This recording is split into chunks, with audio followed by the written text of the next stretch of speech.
Hello and welcome to the Week 14 edition of the Draft Report. My name is Matt Brown. As always, this is brought to you by DFSreport.com. Be sure and head over to DFSreport.com for all of your daily fantasy needs. Got all kinds of sports and all kinds of articles going on over there. This might be the most important draft report we've done because one of three things has happened to you. One, you just didn't make your season-long playoffs anyway, so you're out, and DFS is your only way to continue to play fantasy sports. Two, you rode the beautiful, majestic coattails of Alvin Kamara all the way to the fantasy playoffs, only to have him go down to a concussion on the first drive of the Saints game on Thursday night. And yeah, your season is probably over. I hate to break it to you, unless you have a very fortunate matchup where one of your opponents happens to have some ill fortune as well strike them. Or you're one of on the third option here, which is one of the guys that made it to the playoffs, didn't have Kamara. Hopefully you're one of the guys playing Kamara and you are sitting there doing backflips as you're watching on Thursday night, because the guy that's been scoring 20 and 30 points every single week only went for about 3 or 4, depending on the scoring in your league. Looking here at the quarterback position here in week 1, it is very, very interesting as you head over to your draft, either draft.com or draft or your app store.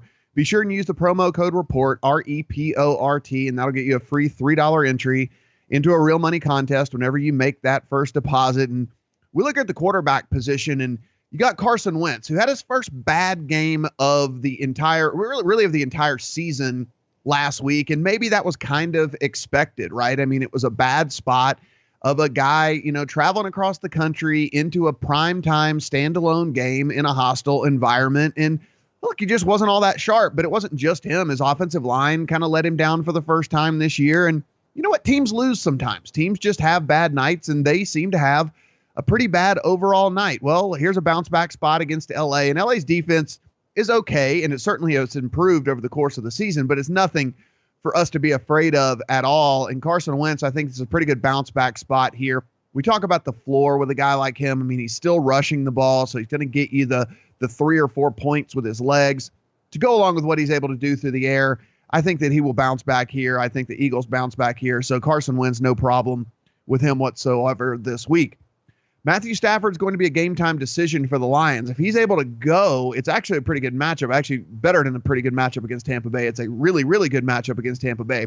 The only problem with Stafford is the reason he is questionable and the reason he's a game-time decision is because it's his throwing hand that is bothering him. And so for me, even if he plays, I'm going to go ahead and take a pass. I'll let someone else draft him. I mean, listen, he's a tough guy. He's probably going to try to go. And Matthew Stafford does not like to sit out. The problem is it's just throwing hand, man. I don't know about grasping a ball after you've been really, really questionable all week long. I mean, for me, I'll just let someone else take him. Phillip Rivers, one of the top plays on the week. Listen, the guy's going for over 300 yards every single week. This offense, absolutely clicking, firing on all cylinders. Chargers, I think, smash again this week against a Washington team that has nothing to play for. I mean, if anything, I can see them just kind of packing it in. So for me, Phillip Rivers, probably my number 2 overall quarterback play on the week. Who's the number 1 overall play? Boy, it's going to be weird to say this considering how things have been going for this team, but I think it's Alex Smith this week for me. When you look, he's taking on an Oakland team here that has just a really, really, really bad defense. And you look here, I mean, the environment is the highest game total of the week at 49 points. The Chiefs have the highest implied team total on the slate at 26 points. When you look at the Raiders defense, they're 25th in schedule adjusted fantasy points to quarterbacks. They're allowing a 70.1% completion percentage. 70.1%. 7 out of every 10 passes that leave a quarterback's hands are being completed against this Oakland defense. They also have allowed 20 passing touchdowns, and only have 1 interception. And if you watch their 1 interception, it was like the ball ping-ponged all over the place. It pinballed all over the place and fell into a guy's lap as he was laying on the ground. It wasn't even a legitimate interception. So this Raiders defense has just been incredibly terrible. I mean, Smith, in their first meeting, this year, went for 342 yards and 3 touchdowns. Smith last week coming off a game where he threw over 360 yards. And so, I mean, it is the upside for a guy like Alex Smith actually is there. And it's weird to say this year. I mean, listen, I don't think Alex Smith, after 13 years in the league, is some world beater all of a sudden, but I do think that he takes advantage of, these really terrible defenses, and I think he's going to do that again this week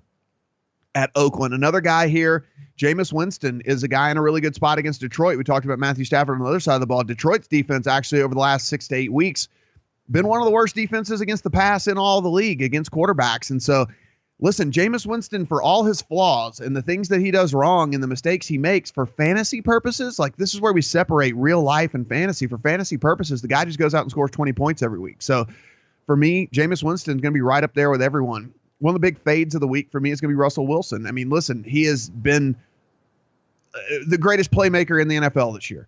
He is probably in the discussion for MVP at this point, especially after Carson Wentz's game last week. However, traveling on the road across the country to face Jacksonville's pass defense is no joke. And if you watch, Russell Wilson was running for his life against Philadelphia. The problem is they just couldn't quite catch up to him, and the secondary isn't quite good enough to hold that coverage long enough, and he was able to make plays happen. I believe that these guys are going to be able to get to Russell Wilson this week. I also believe that secondary is much better. There's no doubt that it is much better than the Philadelphia secondary. They're going to be able to hold that coverage a little bit longer. I think Wilson struggles this week. Certainly a guy that I'm going to be fading. Hope everyone else takes very, very high, and I will just go ahead and laugh my way all the way to a win. A couple of other guys that are a little bit further down the list here that I think if you're in an 8 to 10 team league, guys that you got to consider here. Garoppolo against Houston. Houston's secondary, Houston's defense overall just completely beat up. And Garoppolo looked good. Went for 293 yards. Found him a couple of receivers that he likes to throw to. And I think the guy's a real NFL quarterback. I think he's actually going to be able to play in this league. And this is a really good matchup here. And dare I say, Deshaun Kaiser is another guy that I'm going to be looking at this week. If he falls to me in the right place, depending on how my draft goes, I mean, listen, this Green Bay secondary is absolutely horrible. And for me, Deshaun Kaiser has some rushing upside. We saw it in college. We've seen it a couple times so far this year. And again, for fantasy purposes, the guy's gone out and had QB1 numbers several times this year. And I think in this matchup against Green Bay could certainly happen again this week. On to the running back position here on the draft report. And let me tell you, the running back situation has been pretty crazy. There's been a lot of chalk guys come around that have just not really hit value for us. And it's been very frustrating. This week could be the same case. I mean, there's going to be some chalky guys for sure. We're going to see if we can maybe try to find the best route to go here this week. I mean, look, LaShawn McCoy against Indianapolis. We don't know the quarterback situation. Tyrod Taylor is questionable in that game. We might get Peterman. That being said, this Indianapolis defense is a defense that we've picked on all year long. And Shady McCoy, at least he has that receiving upside. That's one of the things that we really, really like about Shady McCoy is that he is able to go out and catch passes for us. And so even if the offense isn't really moving, he can still stay in on third downs. He can still get us yardage. He can still rack up fantasy points for us against this Indianapolis team. I mean, listen, we're going to have to see how this goes with Tyrod Taylor. Obviously, I like him much, much better if Tyrod's in there. I think their scoring probability goes much, much higher. And his touchdown equity rises there as well. That being said, certainly a guy that I'm going to be looking to on Sunday morning. Melvin Gordon against Washington. Like I said, if I love Phillip Rivers and I think that they smash in this spot, which I do, then they're going to have a lot of scoring opportunities. And Melvin Gordon's going to get a lot of looks, and he's going to get a lot of short fields. A lot of inside the 10-yard line, a lot of goal line looks, because that's what they do. They give the ball to Melvin Gordon. So certainly like him this week. Leonard Fournette, I'm going to be off of him against Seattle's defense. I actually think with all the injuries in the secondary and with safety and everything like that for Seattle, I think Blake Bortles is probably going to throw the ball a little bit more than Jaguars even really want him to. But I think that's how they probably move the ball against this Seattle team this week. And so Leonard Fournette, while he always has, 100-yard and a couple touchdown upside, depending on if they're able to get inside the 10-yard line and he's able to find the zone, I understand that. I think I'll just let someone else take him this week. Kareem Hunt should be another great spot. We just talked about, how this game is one of the highest totals of the week.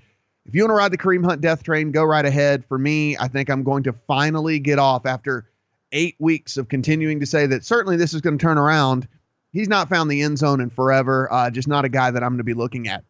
One of the guys I will be looking at this week, though, and this is strictly an opportunity play here, is Gio Bernard. Gio Bernard is going to be really the only healthy guy there for Cincinnati. Jeremy Hill's on IR. Joe Mixon is now out with a concussion, going up against a Chicago team that John Fox is definitely on his way out there. The Chicago team, not all that great. Certainly with Mitch Trubisky at quarterback, not able to move the ball a ton. So maybe we even get some short fields here for Gio Bernard. And listen, the few times in his career where he's had to be a bell cow back, he's actually done pretty well when he's got 20-plus touches in games. And we already know he catches passes. That's kind of been his only role so far this year. So now add the touches in. Gio Bernard, a pretty good play as well. I think my top overall play, and this isn't really going out on a limb here, this is just basically stating the obvious, but again, I think it needs to be said, is Todd Gurley this week. And, Todd Gurley, I don't know if he gets the respect that he deserves. I mean, Todd Gurley, certainly a guy that last year people were questioning whether he was going to be a bust or not. And then you look at Todd Gurley, this year just absolutely going ham. One of the things we love about this guy, and we talk about this, is how important it is at the running back position. But Todd Gurley, he's a 3-down-plus goal line guy. He never comes off the field. He's game flow independent, and he is going to stay on third down. He's going to stay on at the goal line. He's going to stay on whether they're winning. He's going to stay on whether they're losing. And so for me, really, really high up my list because of that. Double-digit fantasy points in 11 of 12 games this year, so he's been a model of consistency for us.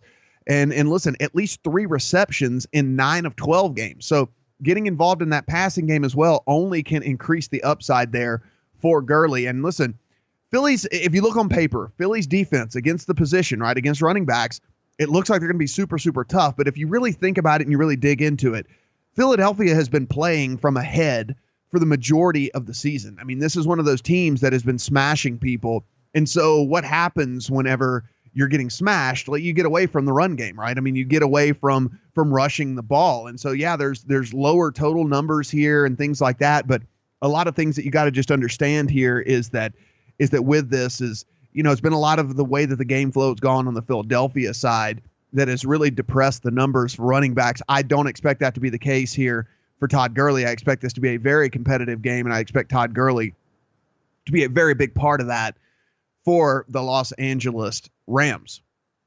Another guy that looks on paper, the matchup is just tremendous, is Lamar Miller going up against San Francisco. I think this actually has almost sneaky shootout potential here. I like Jimmy Garoppolo this week, and listen, you always have DeAndre Hopkins on the other side of the ball there. So I think that they probably are going to find themselves in scoring positions, and Lamar Miller might be able to punch in a couple of touchdowns in this thing. I think that DeAndre Hopkins is going to have a huge day there for Houston against this San Francisco secondary that's completely beat up. So many guys on IR, so many injuries there in San Francisco. And I actually think Jimmy Garoppolo is going to keep this game competitive against a bad Houston secondary. So I think there's going to be lots of opportunity for a guy like Lamar Miller. So Lamar Miller probably going to be a pretty high target for me as an RB2 this week, is one of my RB2s. Like, I'm really going to try to get Gurley at all costs this week, if at all possible. And if I can't get him, then, maybe Lamar Miller even becomes one of my RB1s this week. A couple other guys to mention here. Alfred Morris going against the Giants. I mean, I actually expect the Giants to be a little bit competitive in this game. You see these teams a lot of times when a coach gets fired and a GM gets fired and things like that, for whatever reason, they rally that next game. I expect the Giants to be pretty competitive here. That being said, Alfred Morris finally got back to the Dallas Cowboys, like what they were doing with Zeke Elliott. They were a power running team. They were trying to be a bully to these other teams, and they got away from that for a couple games, and they got back, and Alfred Morris had a huge game. I think they will do that again here against the Giants. Certainly a guy I'm looking at. And finally, if you believe that the Seattle Seahawks are not going to be able to move the ball against Jacksonville in the air, then they're going to try to do it on the ground, and they can probably do it with a pass-catching back like Mike Davis, who, when he's been healthy, he's been the bell cow there for Seattle. I know it's a little bit risky considering they do have all those running backs there for that team. But listen, if we're going to try to win one of these bigger tournaments, one of these deeper tournaments or something, we're going to need one of these kind of lower tier plays to hit. And, if you look at the most logical way for Seattle to go about trying to beat Jacksonville, I think it's probably not going out gunning through the air against this secondary that really is one of the best secondaries we've seen in quite some time. So for me, Mike Davis, definitely an RB2 that I'm going to be targeting heavily here in week 14. And finally, let's talk pass catchers here. We say pass catchers because on draft, you can have two wide receivers or 2 tight ends or a wide receiver and a tight end, whatever it is. Anyone that catches passes, you can have as pass catchers there. So listen, when we talk about tight ends at this point, I mean, it's basically the same names every week, right? It's going to be Travis Kelce. It's going to be Evan Ingram, who's basically kind of a wide receiver there. And when it's appropriate, Gronk, but that's obviously not this week. Gronk is being suspended and everything like that. So those are really the only tight ends that have the huge upside of some of these wide receivers. And, past that, I mean, listen, I talked about, I think DeAndre Hopkins has a huge day against San Francisco this week. I mean, the target share that this guy is getting, the amount of targets that he's getting. So not only the target share, which is basically just ridiculous. He's getting like 40% of the pass. Nearly every other pass that's getting thrown in this offense is going to DeAndre Hopkins, but just the sheer volume of targets. Again, I mean, we keep harping on this time and time again, but this past week, another 14 targets. I mean, seriously, another 14 targets. He's getting double-digit targets every single week. Just absolutely unbelievable. Going back to that Chargers offense, going back to that Charger game where I said I think Phillip Rivers and them smashed this week. Well, that means Keenan Allen's going to be a big part of that. Keenan Allen, 3 straight games of 10 catches and over 100 yards. Unheard of, unbelievable. Listen, Keenan Allen, one of the most precise route runners in all the NFL, really good hands and great rapport with Phillip Rivers. They're going to have a field day here against Washington. He's going to run out of the slot. This is going to be a really good day for him. I said I like this Cincinnati team against Chicago. I think they really bounce back here. I mean, after a tough, gruesome loss in an island game, I think A.J. Green is due for a big day here. Probably going to be the number 3 guy that I'm looking to go after this week outside of DeAndre Hopkins and Keenan Allen. I think that he is just a complete smash play this week against Chicago, where I think maybe people will be looking at some of these other plays, maybe focusing on some plays that they shouldn't be, when really outside of Todd Gurley at the running back position, I mean, you really want to go to wide receivers at that point, because there's no other running backs that are really in just super amazing spots that we're going to be drooling all over ourselves to get to, especially with the way that the slate kind of pans out this week. So A.J. Green, get him high up your list here. Adam Thielen, bounce back spot against Carolina for sure. Now, one of the guys that certainly you've heard all the buzz about is going to be super popular this week, and I think for very good reason, is going to be Josh Gordon. Josh Gordon against Green Bay here. Listen, this guy hadn't played in 3 years, comes back and gets 11 targets in his first game back for the Browns. He caught 4 of those targets for 85 yards in a very tough matchup with Casey Hayward, one of the better corners in all of the NFL. Casey Hayward came out and said after the game that Josh Gordon, coming off of not playing in the NFL for over 3 years, was one of his toughest matchups he's had all year outside of Odell Beckham. I mean, what kind of praise is that for a guy like Josh Gordon? If you watch the game with your own eyeballs too, you saw this guy just looked like he just picked right up where he left off. I mean, he just looked like the freak that you remember from a few years ago. Now, here's more numbers to back this up as to why I love Josh Gordon this week. Packers allow the 4th most fantasy points to wide receivers. They are the 3rd worst pass defense DVOA against wide receiver ones. They allowed 6 passing scores over the last 2 weeks. And then they are likely to be without both of their starting corners this week as well. I mean, this is just setting up to be so huge for Josh Gordon this week. Probably a guy that I would be willing to take right outside of some of the names that I've already mentioned this week. I mean, he is just the upside in this matchup with the amount of targets that he is projected to get. And we all know what he's probably likely to be able to do in the red zone should the Browns be able to get it to the red zone. And he seems like they should be able to against this Green Bay defense. I think the upside here for Josh Gordon this week is absolutely massive. One of the guys that flashed his upside last week, Tyreek Hill.